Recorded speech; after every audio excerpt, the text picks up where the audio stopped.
Moro! Tänään me tehdään tonnikalapastaa. Helppoa ja halpaa. Me tarvitaan ruokakermaa, pari purkkia tonnikalaa ja tomaattikastiketta. Mä ostin tämmöstä basilikan makusta. Erittäin jees. Sitten tarvitaan mustapippuri, pizzamaustetta ja suolaa. Ja totta kai pastaa oman valinnan mukaan. Okei. Eli laitetaan nää pannulle.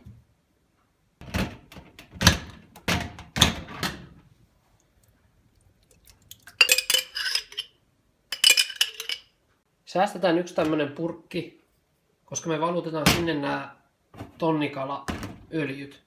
Niitähän ei saa lavuoriin laittaa. Näin. Sitten laitetaan levy päälle ja kiehautetaan tätä silleen, että vähän menisi kasaan. Että ei olisi näin kauhean vetistä. Ja laitetaan kans vähän makaroniveteen suolaa. Kunnolla vaan. Ja levy päälle noin. Tässä odotellessa voidaan valuttaa nämä tonnikalat. Painellaan ylimääräistä öljyä pois.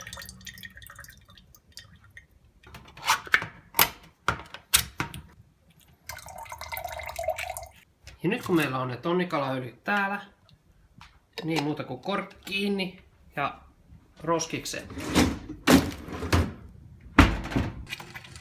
Aha, se alkoi kiehumaan jo.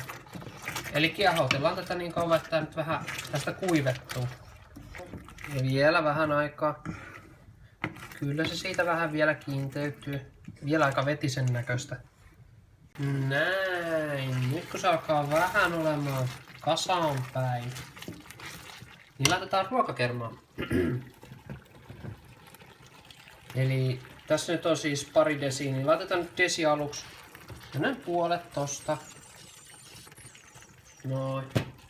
Abouttia rallaa ja sekoitetaan se tänne sekaan. Noin, siitä tuli huomattavasti vaaleamman näköistä. Se on siinä. Sitten seuraavaksi laitetaan ne tonnikalat sekaan. Noin. Sitten sekoitetaan. Oho. Näin voi käydä. Rapatessa roiskuu. Ja tekevälle sattuu. Nyt kun siellä on kaikki raaka-aineet, niin me maustetaan se. Se mitä sotkua. Parempi vaan pyyhkiä heti kaikki pois. Noniin. Eli me maustetaan se. Perus suolaa. Kunnolla vaan. Sitten vähän pizzamaustetta. Mulla on itse asiassa täällä oikeasti oreganoa. Mut pizzamauste ja oregano kumpikin käy. Vähän tomaattille kaveria. Ja sitten mustapippuria. Sitä kauheasti tarvii. Jonkun verran. Noin. Ei muuta kuin yhteen. Ja sitten taas maistetaan, niin kuin asiaan aina kuuluu. Jaha. Hyvää. Laittaa vielä vähän pizzamaustetta ja voisi hitusen laittaa suolaa vielä. Ei kauheasti. Kaikkihan ei suolasta tykkää. Kuvat terveysintoilijoita, mutta mun mielestä maku on pääasia. Eletään sitten vaikka vähän lyhyemmin. Samahan se sitten.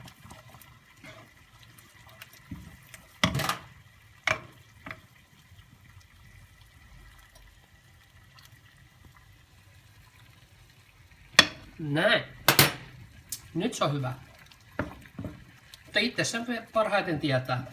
Ei sitä muuten tiedä, jollei maista ja mausta. Näin. Se on valmista.